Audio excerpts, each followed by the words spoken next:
さっきシジュウカラに簡単に目的地まで瞬間移動する装置があるって聞いたんだけど、これで本当に瞬間移動なんてできるのかな。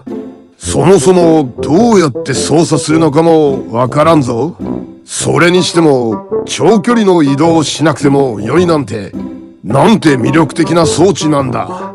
そしたらみんな苦労して長い旅しなくても良いからな。でも操作の仕方がわからないな。シジュウカラに聞いてこないとダメだな。おい、動かねえか。